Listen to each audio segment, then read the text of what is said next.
What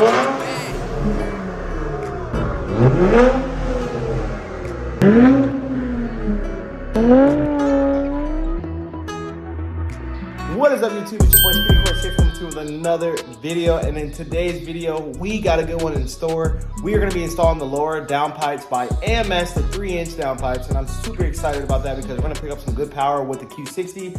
And it's going to sound a lot better too. So let's get right into the video. If you guys are new to the channel, this is my Q60 Red Sport. We're going to be putting the lower downpipes on today, the AMS downpipes. We're taking the car to the dealership right now. And that's where we're going to do the install at. But yeah, let's get right into it.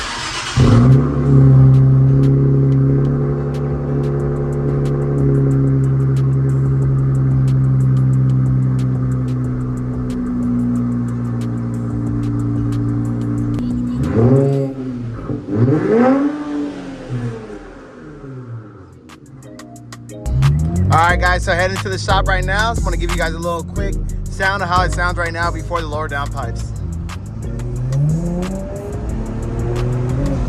Woo!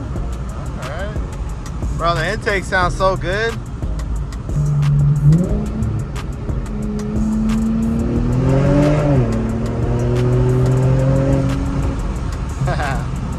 Sounds good.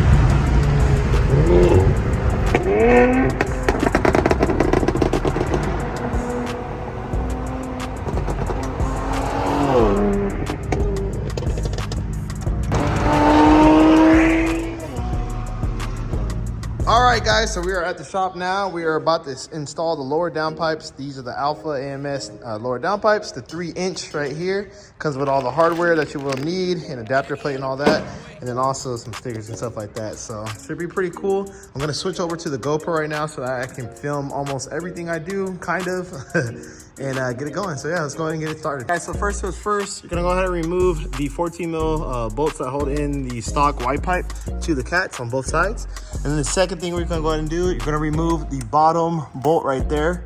It's a 14 mil as well that holds the cat in, and do it on both sides, okay? And then the next step after that, you're gonna wanna go on top. So the driver's side is gonna be the easier one. You only have one bolt that you're gonna have to get from the engine bay. And then the passenger side has 2 bolts that you're gonna have to get from the engine bay. So the passenger side is a little bit harder for sure. And then also leave the braces basically hooked up, because when you take the cats off, it's gonna kind of fall down. So you just wanna have that brace so it doesn't basically fall out on both sides. And then you're gonna also remove the O2 sensor. So the driver's side is super easy to get to because the harness is right here, but the passenger side is a lot harder to get to because it's like all the way up there. So I'm gonna do this one after I take the cat out basically, and I'll get it up there. But all right.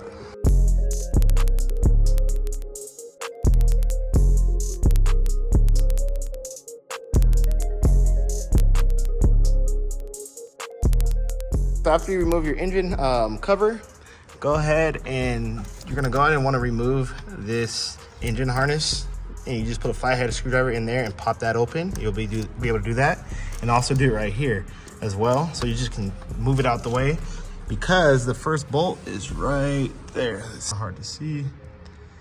Let me zoom in. Right there. That's. And then the other one is you're gonna come from this angle right there. There's that one.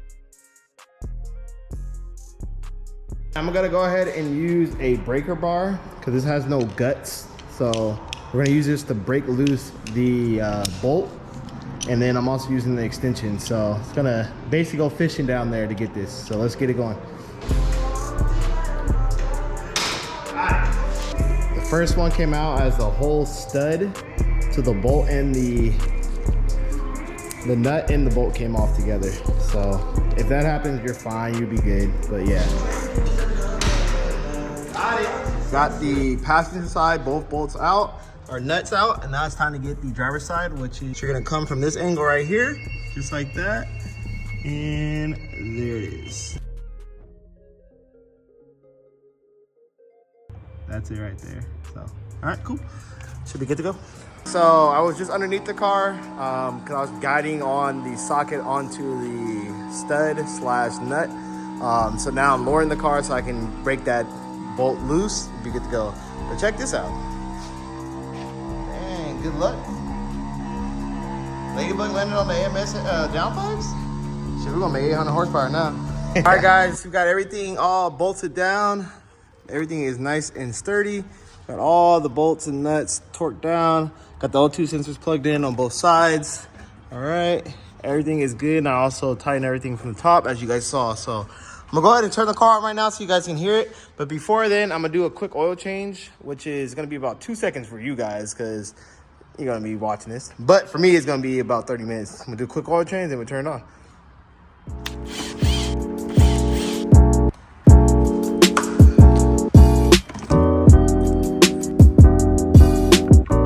All right, guys, so we just got the oil change done, and I also detailed my engine bay.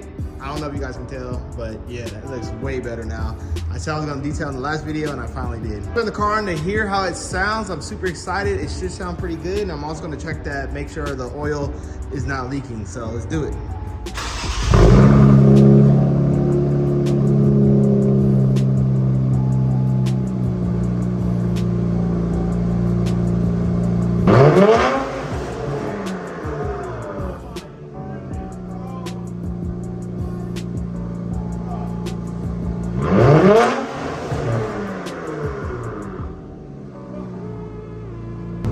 Let me get it from another angle, bro. This sounds so good.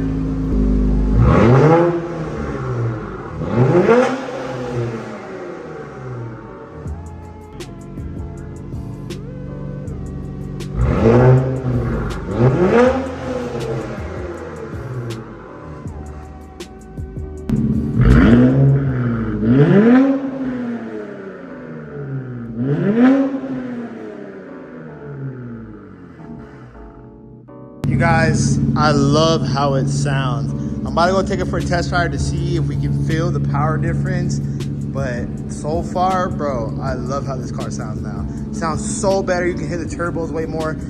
I'm not gonna lie, it kind of sounds like my GTR. Close, close to it.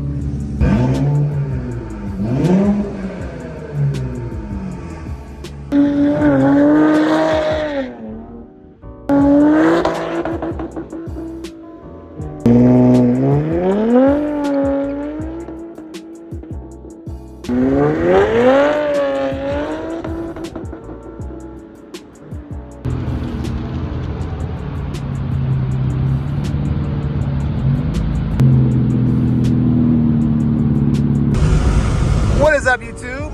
It is now the next day, or actually a few days later. I've been driving the car around with the downpipes, and bro, the car is way more responsive now. Like, it just feels a lot quicker. It's a little bit more preppy, you know what I mean? It just goes now. Got a little bit more pep to its step, you know what I mean? So I love it. And it's been a couple of days, still no check engine light either. You know, I know a lot of people are asking if you're gonna get a check engine light. No, you do not get a check engine light, because the downpipe is after the O2 sensor, basically the rear O2 sensor, so you don't get a check engine light. But I definitely say I do feel a power difference in the car.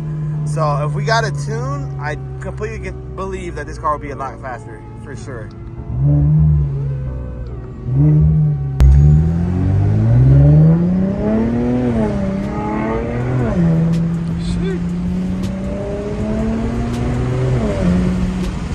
A lot quicker for sure. I love it, bro. And it gives it a good growl to it as well. It sounds so much better.